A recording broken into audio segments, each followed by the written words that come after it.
স্বাধীনতার ৫৩ বছর পরও করা যায়নি মুক্তিযোদ্ধাদের পূর্ণাঙ্গ তালিকা, জামুকার তালিকা আমলা নির্ভর বলছেন গবেষকরা। জিয়া অরফানেজ ট্রাস্ট মামলায় আপিল শুনানি যে কোনো সময়, প্রমাণ ছাড়া সাজার অভিযোগ খালেদা জিয়ার আইনজীবী। বড় দুর্ঘটনার পরও সদরঘাটে লঞ্চের রেশারেশি, ঈদের সারা দেশে বেড়েছে সড়ক দুর্ঘটনা, বেশিরভাগই মোটর সাইকেলে। ফাঁকা ঢাকার বাতাসও অস্বাস্থ্যকর, গর্ভবতী ও শিশুর জন্য ভয়াবহ, নির্মাণাধীন প্রকল্প রাস্তা খোঁড়াখুড়িকে দোষারোপ। এবং ময়মনসিংহে বাড়ছে বিবাহ বিচ্ছেদ, ১ বছরে দৈনিক বিচ্ছেদ ২০টি করে, প্রবাস জীবনকে মূল কারণ বলছেন সংশ্লিষ্টরা।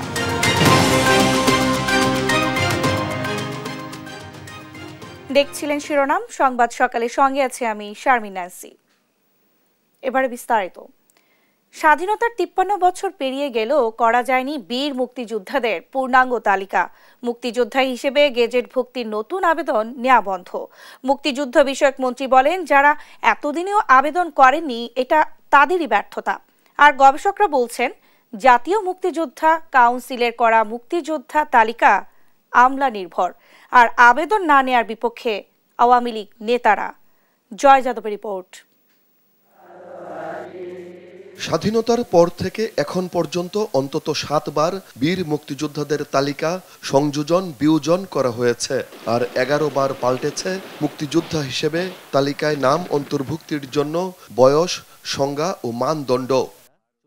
২০১৯-এর জানুয়ারি থেকে ২০২৪ সালের ফেব্রুয়ারি পর্যন্ত ৫ বছরে মুক্তিযোদ্ধা হিসেবে ১০,৮৯১ জনের নাম সুপারিশ করেছে জাতীয় মুক্তিযোদ্ধা কাউন্সিল জামুকা।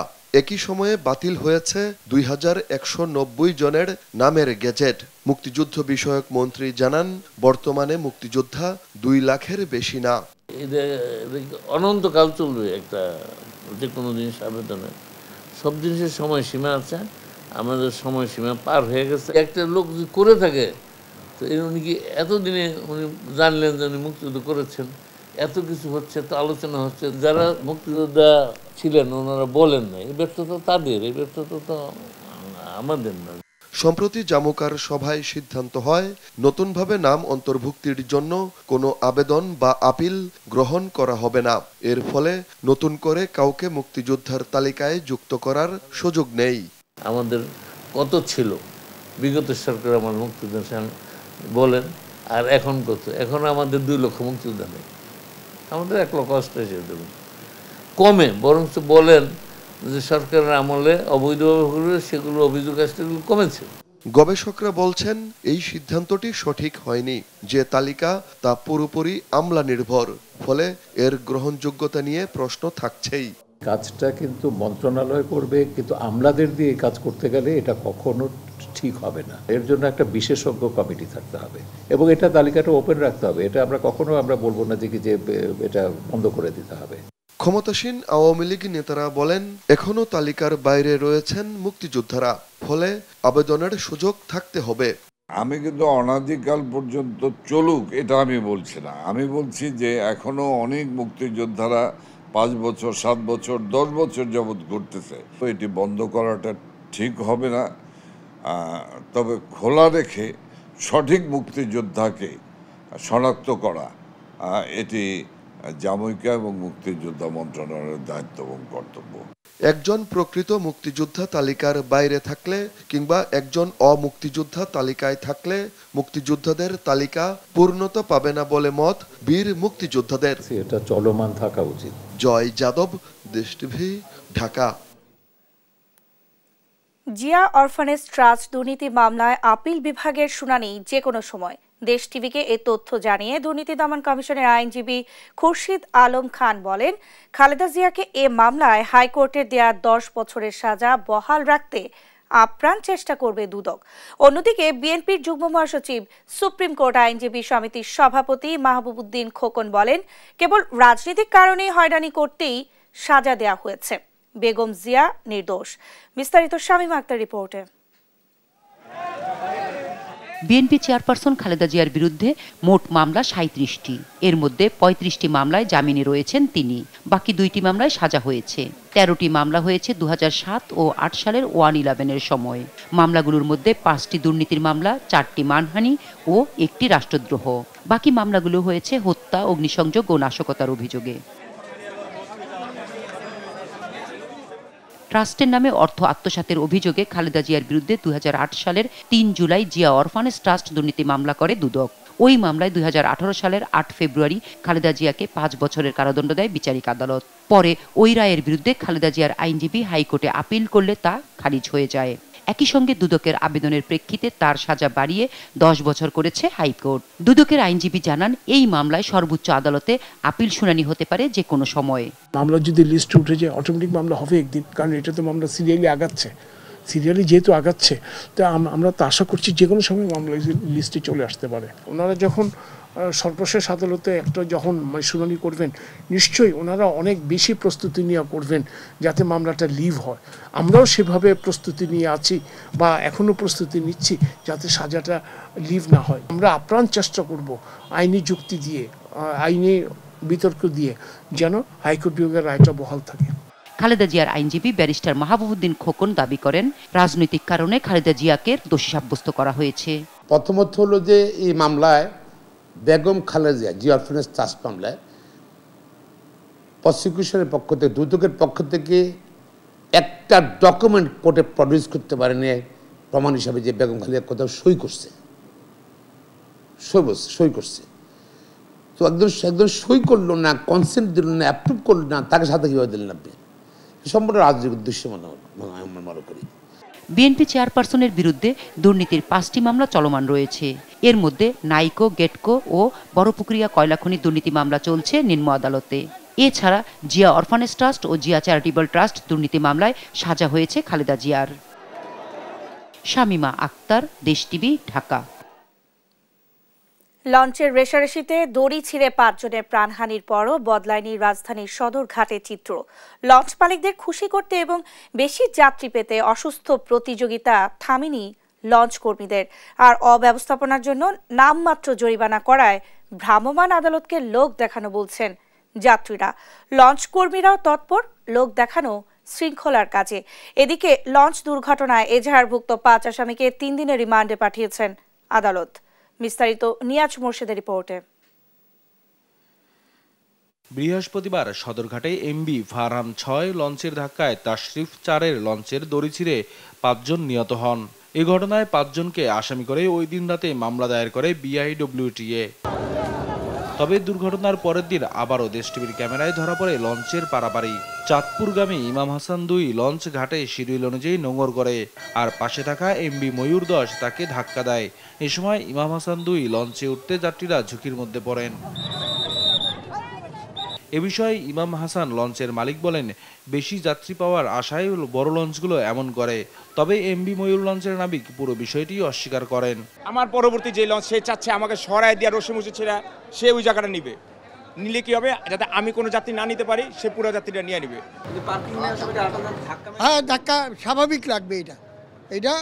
এইটা একটার সাথে একটা যখন পাশাপাশি লাগবে তখন একটু লাগবেই।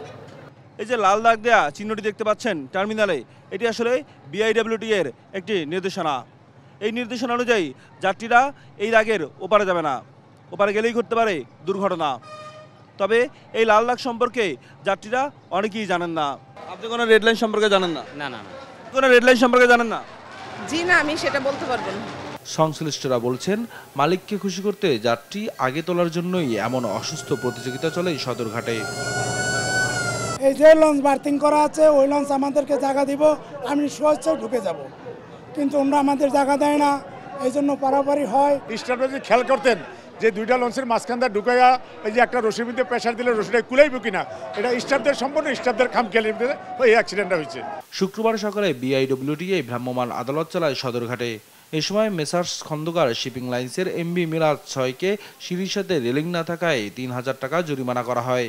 আরও কয়েকটি লঞ্চের দড়ি মেয়াদ উত্তীর্ণ থাকায় সেগুলো জব্দ করা হয়। নিরাপত্তামূলক বিষয়গুলাই বেশি দেখছি, সিঁড়ির রেলিং আছে কিনা। একটি লঞ্চকে আমরা 3000 টাকা জরিমানা করেছি রেলিং না থাকার কারণে। পাশেই নোঙর করা ছিল হাসান শিপিং লাইন্সের এমভি জামাল 4।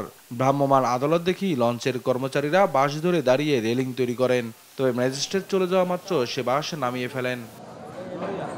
5 জন নিহতের ঘটনায় বৃহস্পতিবার আটক 5 জনকে এই সংক্রান্ত মামলায় গ্রেপ্তার দেখানো হয়। এজাহারভুক্ত এই আসামিদের শুক্রবার সকালে নিম্ন আদালতে নেওয়া হয়। নৌপুলিশ 7 দিনের রিমান্ড চাইলে শুনানি শেষে 3 দিনের রিমান্ড মঞ্জুর করেন আরিফা চৌধুরী হিমেলের বিচারিক আদালত। আর এই ঘটনায় বিআইডব্লিউটিএ শুক্রবার সকাল থেকে প্রথম দিনের তদন্ত কার্যক্রম শুরু করেছে। দুর্ঘটনার জন্য যে বিষয়গুলো এর সাথে জড়িত রয়েছে সেগুলোকে আমরা দেখেছি। আমরা একেবারে তদন্ত কাজ একেবারে প্রাথমিক পর্যায়ে রয়েছে। 5 দিনের মধ্যে তদন্ত প্রতিবেদন জমা দেওয়া হবে বলেও জানান এই কর্মকর্তা। নিয়াজ মোর্শেদ, দেশ টিভি, ঢাকা। ঢাকা ফাঁকা হলো অস্বাস্থ্যকর বাতাস, গর্ভবতী এবং শিশুদের জন্য ভয়াবহ ঢাকার বায়ু। যদি অন্য কোনো উপায় না থাকায় দূষিত বাতাস সঙ্গী করেই ঈদ আনন্দে ঘুরছে নগরবাসী। নির্মাণাধীন প্রকল্প ও রাস্তা খোঁড়াখুড়িকে দুষছেন বিশেষজ্ঞরা। বিস্তারিত জান্নাতুল মোহনার প্রতিবেদনে। চিরচেনা ঢাকার এ যেন অচেনা রূপ। রাস্তায় যানবাহন সীমিত হওয়ায় বিষাক্ত ধোঁয়ার ছোবলও কমেছে। ঈদের ছুটিতে 1.5 কোটি মানুষ ঢাকা ছেড়েছেন, তাই তো জনসমাগম, ভিড়, জ্যাম চোখেই পড়ছে না। যদিও এর কোনো প্রভাব পড়েনি ঢাকার বায়ুতে। বায়ু দূষণের শীর্ষে থাকা ঢাকা ফাঁকা হলেও অস্বাস্থ্যকর এখানকার বায়ু। শুক্রবারও ঢাকার বায়ুমান সূচক ছিল 144। অন্য কোনো উপায় নেই বিধায় এই দূষিত বায়ুতেই ঘুরে বেড়াচ্ছেন নগরবাসী। স্বাস্থ্যসম্মতভাবে ঘুরতে পারতেছি না, যদিও এখন ধুলাবালির কারণে। ধুলাবালিতে যেমন সমস্যা পড়তেছে, কিন্তু ঈদের আনন্দের জন্য এটাতে ঘুরেও সবাই মজা পেতেছে। একটু পরিবর্তন দেখা যাচ্ছে আর কি। মানুষ অর্ধেক চলে গেল যে ধুলাবালি রোডের, গাড়ি ঘোড়ার তো আসক কমে নাই। বায়ুটা অল্প একটু খারাপ আছে, এটা একেবারে খারাপ নেই সেটা না। এটা কিছু থাকবেই, এটা আপনার বাংলাদেশে একবারে পরিপূর্ণ হবে না। এ অবস্থায় মাস্ক ছাড়া ঘোরাফেরা করা গর্ভবতী এবং শিশুদের জন্য ভয়াবহ বলে জানান বিশেষজ্ঞরা। নগরে একের পর এক নির্মাণাধীন প্রকল্প এবং রাস্তা খোঁড়াখুড়িকেই দুষছেন তারা। নির্মল বায়ু মানুষের সাংবিধানিক এবং মানবিক অধিকার। এটি সিটি কর্পোরেশন, পরিবেশ অধিদপ্তর, বিভিন্ন ধরনের নির্মাণ সংস্থা যারা আছে সকলে সম্মিলিতভাবে এই বায়ু দূষণ নিয়ন্ত্রণ করতে হবে। সাধারণ মানুষ ব্যক্তিগত পর্যায়ে মাস্কের ব্যবহার করতে পারে, বিশেষ করে গর্ভবতী মানুষ, শিশু এবং যাদের পুষ্টিজনিত রোগ রয়েছে। বায়ু দূষণ রোধে প্রশাসন এবং জনগণকে একসাথে কাজ করার আহ্বান জানান বিশেষজ্ঞরা। জান্নাতুল মোহনা, দেশ টিভি, ঢাকা। ঈদ উৎসব আনন্দময় করতে গিয়ে দুর্ঘটনার শিকার হয়ে 24 ঘন্টায় রাজধানীর পঙ্গু হাসপাতালে ভর্তি হয়েছেন 256 জন, যাদের বেশিরভাগই মোটরসাইকেল দুর্ঘটনার শিকার। চিকিৎসকরা বলছেন প্রতি বছর ঈদ এলেই আশঙ্কাজনক হারে বাড়ে দুর্ঘটনার রোগী। বিস্তারিত নূপুর মাহমুদের রিপোর্টে। তামিম হাসান ঈদ জামাত শেষে আত্মীয়ের বাড়ি যাওয়ার উদ্দেশ্যে বাসা থেকে বের হয়ে এখন হাসপাতালের বিছানায়। রাস্তা পার হতে গিয়ে দ্রুত গতির বাইক আঘাত করে তাকে। দুর্ঘটনার পরপরই তাকে ভর্তি করা হয় এলাকার সদর হাসপাতালে। অবস্থার অবনতি হলে রেফার করে দেওয়া হয় ঢাকায়। রাস্তা দিয়ে যাচ্ছিল, তখন কই থেকে যে বাইক আসছে, মানে আমার বাচ্চাও বলতে পারে না, মানে কিভাবে যে মানে এই ব্যথাটা মানে আপনার পাইছে পায়ের মাঝে। রাজধানীর পঙ্গু হাসপাতালে গত 24 ঘন্টায় শুধু দুর্ঘটনার শিকার হয়ে ভর্তি হয়েছেন 372 জন, যাদের বড় অংশই মোটরসাইকেল দুর্ঘটনায় শিকার। পলিটেকনিকের ছাত্র শহীদুলও তাদেরই একজন। সিএনজির সঙ্গে সংঘর্ষে এখন হাসপাতালে শয্যায়। একটা ফোন আসে যে আপনার ছেলে বরিশাল শেরে বাংলা মেডিকেল কলেজে, আপনি একটু তাড়াতাড়ি আসেন। তখন যাই দেখি যে তাই এরকম শোয়া, তার কোনো জ্ঞান নাই, ব্লাড যাইতেছে। এই অবস্থায় ওখানে ঈদের দিন কোনো ডাক্তার ওইরকম ছিল না, ইন্টার্নিং ডাক্তার ছিল। সে অপারগতা জানানোর কারণে আমরা সাথে সাথে অ্যাম্বুলেন্স নিয়ে আমরা ঢাকায় চলে আসি। ভ্যানের ওভারটেক করতে যায় আর কি, ওভারটেক করতে যায় একটু গতি দিতে হয় বেশি। তারপরে পাশে যে গাছ ছিল, এই অন্ধকার তো সন্ধ্যার মাগরিবের পরে গাছটা আর কি ফলো করতে পারে নাই চালক। এই কারণে আমার পা আর কি আমিও চাপাইতে পারি নাই, সামনে তো ডাবলিং, এই গাছের সাথে বাইধা মানে রানের মাঝখান থেকে 2টা খণ্ড হয়ে যায়। চিকিৎসকরা বলছেন ঈদ আসলেই দুর্ঘটনার রোগী বাড়ে হাসপাতালে। রাজধানী থেকে ঢাকার বাইরে থেকে বেশি রোগী ভর্তি হয়, যেটা মেইনলি 15 বছর থেকে 30 বছরের মধ্যেই 90% বাইক অ্যাক্সিডেন্ট রোগী আমাদের হাসপাতালে আসে। যেমন গত দিন অর্থাৎ ঈদের দিন 24 ঘন্টার ভিতরে আমাদের হাসপাতাল রোগী এসেছে 256 জন, যার ভিতরে আপনার বাইক অ্যাক্সিডেন্ট 76 জন আর আপনার আদার্স অ্যাক্সিডেন্ট 54 জন। বিশেষজ্ঞরা বলছেন ঈদের সময় ফাঁকা রাস্তা থাকায় যানবাহনের অতিরিক্ত গতির কারণেই ঘটেছে এসব দুর্ঘটনা। যদি আপনি আনফিট গাড়িগুলি থামাতে চান, এখনই কিন্তু ওয়ার্কশপগুলিতে আপনার অভিযান করার কথা, সেই অভিযান কিন্তু তারা করছে না। তো এই কারণেই আমি দেখছি যে এবার ঈদে যেহেতু অবকাঠামো আমাদের অনেক বেড়েছে, যানজটের চেয়েও আসলে দুর্ঘটনার ঝুঁকিটা আমি এবার বেশি দেখছি। নিয়ন্ত্রণহীন গাড়ি চালিয়ে উৎসবকে শোকে পরিণত না করে পরিবারের কথা চিন্তা করে হলেও স্বাভাবিক গতিতে গাড়ি চালানোর পরামর্শ বিশেষজ্ঞদের। নূপুর মাহমুদ, দেশ টিভি, ঢাকা। সংবাদ সকালে আরো থাকছে। ঈদের দিন চিড়িয়াখানায় হাতির আক্রমণে শিশুর মৃত্যুতে নিরাপত্তার ঘাটতি দেখছেন দর্শনার্থীরা, শিগগিরই ব্যবস্থা নেবে কর্তৃপক্ষ।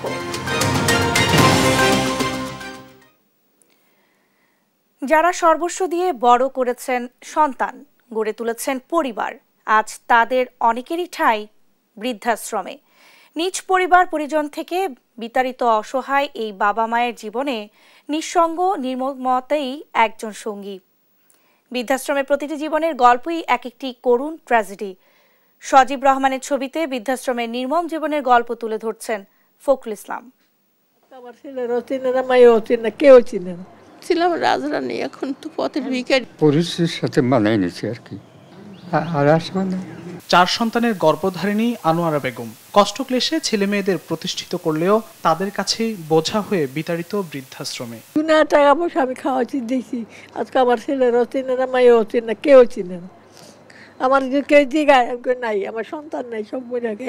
আমি একটা মা, তোরা 4 জন যদি 1 মাস 4 মাস থাকে, আমার কি না আশা লাগে? আশা লাগে না। গাজীপুরের বৃদ্ধাশ্রমে আসা মরিয়ম বেগমকে নির্বাক করেছে তার নিয়তি। যুক্তরাজ্যের নাগরিক ছেলেসহ 4 সন্তানের পরিবারেও ঠাঁই মেলেনি দুর্ভাগা এই বৃদ্ধ মায়ের। হয়তো বৃদ্ধাশ্রমের মাটি তার শেষ ঠিকানা। কান্না পায় আর কি করবো, তারা নিয়ে মায়া ঠায় না, ছোট মানুষ করছি কষ্ট করে। ছেলেরা লন্ডন থাকে, আমি এখানে বৃদ্ধাশ্রমে আসছি, কান্না পারলে আর কি করবো। যে সন্তানদের পরম মমতায় শিখরে আসীন করেছিলেন, স্বার্থের লোভেই সেই সন্তান সম্পত্তির কাছে বিতাড়িত আমেরিকা প্রবাসী মেয়ে ও 4 ছেলের গর্ভধারিণী আয়েশা। নিজের বাড়ি থেকে বিতাড়িত মমতাজ বেগমও সন্তানদের বোঝা হয়ে বরণ করে নিয়েছেন বৃদ্ধাশ্রমের ভাগ্য। ছিলাম রাজরানী, এখন তো পথের ভিখারি, তো কিছু নাই। আমার খারাপ লাগে, তো লাগলে কি করবো, লাগে তো খারাপ। আমার বাড়ি, আমার ফ্ল্যাট তালা দেওয়া রয়েছে, আর আমি কোথায় আছি, কোন জঙ্গলে আছি, একা একা কান্নাকাটি করি, আর কি করবো। মেয়ে থাকে আমেরিকা, বাড়ি ঢাকা, উত্তরা, আবহাওয়া যদি মেয়েরে খারাপ লাগলেও করার কিছু নাই রে বাবা। প্রবীণ জীবনের আরো ভয়াবহ ট্র্যাজেডি হয়ে আছে সাবেক অনারারি ক্যাপ্টেন সাইফুল আলমের জীবন। চাকুরি থেকে অবসর নিতে দেরি হয়নি, বিতাড়িত হয়েছেন ঢাকা ক্যান্টনমেন্টে নিজ মালিকানাধীন বাড়ি ও সন্তানদের কাছ থেকে। বৃদ্ধাশ্রমের অবহেলিত নিঃসঙ্গ জীবনই এখন তার ভরসা। আমি 76-এ যে বাড়িটা করছি, এখন আমার ছেলে বউ থাকতেছে, আর আমি বৃদ্ধাশ্রমে আছি। আমি তাদের কাছে একটা বোঝা হয়ে গেছি। আস্তে আস্তে পরিস্থিতির সাথে মানায় নিয়েছি আর কি। আর আসবে না, আর সেটা আসে না। হাউস বিল্ডিং ফাইন্যান্সের সাবেক সহকারী প্রকৌশলী নুরুজ্জামানকে নিজ মালিকানাধীন 2টি বাড়ি আত্মসাৎ করে স্ত্রী ও সন্তানই ঠেলে দিয়েছে বৃদ্ধাশ্রমে। আমার সম্পত্তি তো সব পরিবার ভোগ করতেছে, আমার স্ত্রী আমার বাসায় যেতে দেয় না, তার ব্যবহারের জন্য আমি বৃদ্ধাশ্রমে আসছি। পিডিবির সাবেক হিসাবরক্ষক ইয়ার আহমেদ মজুমদার, হরিসাধন দে সহ 2 শতাধিক প্রবীণই ঢুকরে কাঁদেন বৃদ্ধাশ্রমের 4 দেয়ালে। কোনো বাপ মা যেন এখানে এই অসহায় অবস্থা না আসে, চোখের পানি লুকানো যায় না, এটা অটোমেটিক্যালি এসে যায়। বৃদ্ধাশ্রম তো বৃদ্ধাশ্রম, এখানে তো সুখের কিছু নাই, সবার শেষ ঠিকানা এখানে। বৃদ্ধাশ্রমে যা কোনো সময় ভাবিও নেই, এর থেকে মৃত্যু হওয়া ভালো। এই মানুষগুলো পরিবার সমাজের কাছে প্রয়োজনহীন, জীবনও অবহেলিত। প্রবীণ জীবনের এই নির্মমতার দায় কখনো কি নেভে না সমাজ, এই রাষ্ট্র? বৃদ্ধাশ্রমের প্রতিটি গল্পই যেন অতি করুণ আর নির্মমতার প্রতিচ্ছবি। এই মানুষগুলো জীবনের সর্বস্ব দিয়ে আপন ভেবে পরিবার ও সন্তানকে বুকে ঠাঁই দিয়ে করেছিলেন সুপ্রতিষ্ঠিত। আজ সেই সন্তানদের কাছেই তারা বিতাড়িত চিরকালীন পরের আশ্রমে থাকা এই মানুষগুলোর অন্তিম যাত্রাটাও এই বৃদ্ধাশ্রমের মাটিতে। ফখরুল ইসলাম, দেশ টিভি, বয়স্ক পুনর্বাসন কেন্দ্র, গাজীপুর। শিক্ষা সংস্কৃতির নগরী ময়মনসিংহে পাল্লা দিয়ে বাড়ছে বিবাহ বিচ্ছেদ। গেল বছর জেলায় দৈনিক গড়ে বিয়ে হয়েছে 57টি আর বিচ্ছেদ ঘটেছে 20টি। তবে 2022 সালে বিচ্ছেদের সংখ্যা তুলনামূলক কম ছিল। পরক্রিয়া, অল্প বয়সে বিয়ে, তথ্য প্রযুক্তির অপব্যবহার প্রবাস জীবনকে বিচ্ছেদের মূল কারণ উল্লেখ করে পারিবারিক মূল্যবোধ বৃদ্ধির কথা বলছেন সংশ্লিষ্টরা। ময়মনসিংহ থেকে ইলিয়াস আহমেদের তথ্যচিত্রে ডেস্ক রিপোর্ট। 236 বছরের পুরনো ময়মনসিংহ জেলায় প্রায় 60 লাখ লোকের বসবাস। জেলা সাব রেজিস্ট্রারের তথ্য বলছে, এ জেলায় 2023 সালে বিয়ে হয়েছে 20,805টি। এর মধ্যে বিচ্ছেদ ঘটেছে 7,300টি। দৈনিক গড়ে 57 বিয়ে এবং 20টির মতো বিচ্ছেদের ঘটনা ঘটেছে। 2022 সালে 20,213টি বিয়ের মধ্যে বিচ্ছেদ ঘটেছে 6,390টি। দৈনিক গড়ে 56 বিয়ে এবং 18টির মতো বিচ্ছেদ হয়েছে। 2021 সালে 19,933টি বিয়ের মধ্যে বিচ্ছেদ হয় 5,911টি। 2020 সালে 21,008টি বিয়ের বিপরীতে বিচ্ছেদ ঘটে 5,532টি। সন্দেহ ও সমন্বয়হীনতার কারণে প্রতিনিয়ত বিবাহ বিচ্ছেদ বাড়ছে বলে জানিয়ে এই আইনজীবী বলছেন, এসব রোধে সচেতনতা বৃদ্ধি প্রয়োজন। সন্দেহ সমন্বয়ের মাঝে যে বিষয়টা কাজ করার প্রেক্ষিতে তখন তাদের মাঝে একটা বিচ্ছেদ তৈরি হয়। পারিবারিক বন্ধনে দূরত্ব, সামাজিক যোগাযোগ মাধ্যমের অপব্যবহার এবং বহু বিবাহের কারণে বিচ্ছেদ বাড়ছে বলে জানিয়েছেন এই মহিলা বিষয়ক কর্মকর্তা। সামাজিক যোগাযোগ মাধ্যমের অপব্যবহারটা প্রধানত কারণ পরকীয়ায় জড়িয়ে পড়ছে অনেক স্বামী স্ত্রী। দ্বিতীয়ত কারণ হচ্ছে যে আমাদের সোশ্যালাইজেশনের কারণে আমরা পুরুষতান্ত্রিক ধ্যান ধারণা লালন করি। ভবিষ্যতের বিষয়টা বাবা মাকে আসলে চিন্তা করে সহনশীল হতে হবে, বাবা মা দুজনকেই, মানে স্বামী স্ত্রী দুজনকে। বিবাহ বিচ্ছেদে অনেকগুলো কারণকে দায়ী করে এই পুলিশ কর্মকর্তা বলছেন, তারা মানুষের মধ্যে সচেতনতা বৃদ্ধির লক্ষ্যে কাজ করছেন। টেকনোলজিক্যাল যে অ্যাডভান্সমেন্ট, এগুলোর কারণে কিন্তু মানুষের মধ্যে যে আমাদের আগের যে মূল্যবোধগুলো ছিল সেগুলো অনেকাংশে কমে যাচ্ছে। তাদের লিগ্যাল সাপোর্ট থেকে শুরু করে তাদের ডোমেস্টিক ভায়োলেন্স, তাদের নিজেদের মধ্যে অনেক কারণে মনোমালিন্য থাকে। এই বিষয়গুলো আমরা চেষ্টা করি এখানে তাদেরকে দুপক্ষকে ডেকে একটা মীমাংসার উদ্যোগ নেওয়া, সংসারটাকে কিভাবে রিইন্টিগ্রেট করা যায়, সংসারটাকে টিকানো যায়, এই জিনিসগুলো আমরা গুরুত্ব দিচ্ছি। বিবাহ বিচ্ছেদ কমিয়ে আনতে ধর্মীয় শিক্ষার পাশাপাশি পারিবারিক বন্ধন সুদৃঢ় করতে সকলকে ভূমিকা রাখার দাবি সংশ্লিষ্টদের। নিউজ ডেস্ক, দেশ টিভি। সংবাদ সকালে আরো থাকছে। আন্তর্জাতিক ক্রিকেটে প্রতিনিধিত্ব করা এখন বেশি চ্যালেঞ্জিং, জানালেন জেসি ও রোকেয়া। নিখুঁত আম্পায়ারিং করাই মূল লক্ষ্য। ঈদের দিন মিরপুরের জাতীয় চিড়িয়াখানায় হাতির আক্রমণে এক মাহুতের ছেলের মৃত্যু হয়। এই ঘটনায় নিরাপত্তার ঘাটতি দেখছেন দর্শনার্থীরা।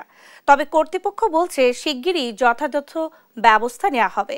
সাবরিনা মজুমদারের রিপোর্ট। মিরপুর চিড়িয়াখানায় এভাবেই খাঁচার সামনে শিশুদের এগিয়ে দিচ্ছেন অভিভাবকরা। এতে যে কোনো সময় ঘটতে পারে দুর্ঘটনা, ঈদের আনন্দ উল্লাস রূপ নিতে পারে বিষাদ। গেল বৃহস্পতিবার রাজধানীর চিড়িয়াখানায় অসতর্কতায় হাতির আক্রমণে মারা যায় এক কিশোর। দুর্ঘটনার একদিন পরও কার্যকর কোনো পদক্ষেপ নেয়নি চিড়িয়াখানা কর্তৃপক্ষ, এমন অভিযোগ দর্শনার্থীদের। একজন রক্ষক থাকতে হতো, সেই জায়গায় রক্ষণাবেক্ষণ করার জন্য একজন পরিদর্শক থাকতে হতো, যে এইটা আমি পরিদর্শন করব, এই জায়গাতে আমার একটা লোক সেট আপ করতে হবে। গার্জিয়ানদের বাচ্চাদের সতর্ক রাখতে হবে, আর পরিচালনা করতে হবে ভালোভাবে। কর্তৃপক্ষ তো আর সবসময় হয়তো সাথে থাকবে না, কিন্তু কর্তৃপক্ষের দায়িত্ব আছে যে কর্তৃপক্ষ কতটুকু সিকিউরিটি, যেটা স্ট্যান্ডার্ড সিকিউরিটি কতটুকু মেনটেন করেছে, সেটাও একটা বিষয়। নিরাপত্তা বলতে আমরা যারা আসি আমাদের একটু সতর্ক থাকা দরকার, বা যারা কর্তৃপক্ষ আছে তাদেরকেও একটু সতর্ক থাকা দরকার। দুর্ঘটনা এড়াতে প্রতিটি খাঁচার সামনে নিরাপত্তা বেষ্টনী দেয়া হবে বলে জানান চিড়িয়াখানার পরিচালক। আমাদের নিরাপত্তা কর্মীগণ আজকে আরও অনেক বেশি অ্যাক্টিভ রয়েছে, অনেক বেশি সজাগ রয়েছে। প্রতিটি খাঁচার পাশে আমাদের দর্শনার্থীরা, আমাদের নিরাপত্তা কর্মীরা যেখানে কাজ করছেন, সেখানে তারা কিন্তু যেমন সচেতনভাবে কাজ করছেন, তারা কোনো দর্শনার্থীকে অ্যানিমেলের নিরাপত্তা বেষ্টনী পার হয়ে অ্যানিমেলের দিকে গেলে সেই ক্ষেত্রে তাকে বাঁশি দিয়ে হুইসেল দিয়ে সতর্ক করছেন। সর্বাত্মক নিরাপত্তা ব্যবস্থা নিলে এমন অনাকাঙ্ক্ষিত মৃত্যু রোধ করা সম্ভব জানান দর্শনার্থীরা। সাবিনা মজুমদার, দেশ টিভি, ঢাকা। শাকিবের সিনেমা মানেই যেন ভিন্ন কিছু। প্রতি ঈদেই শাকিব ভক্তদের ঢল দেখা যায় হলে। এবারের ঈদে সিনেমা বাজারে কেমন সাড়া ফেলল শাকিবের রাজকুমার? পলাশ তালুকদারের ক্যামেরায় তারই বিস্তারিত জানাচ্ছেন দেবরায় দীপ্ত। এবারের ঈদ যেন শুধুই সিনেমাময়। এক এক করে মুক্তি পেয়েছে 11টি সিনেমা। সে সিনেমাগুলোর মধ্যে একটি কিং খান শাকিব খানের রাজকুমার। 120টিরও বেশি প্রেক্ষাগৃহে দেখা যাচ্ছে রাজকুমার সিনেমাটি।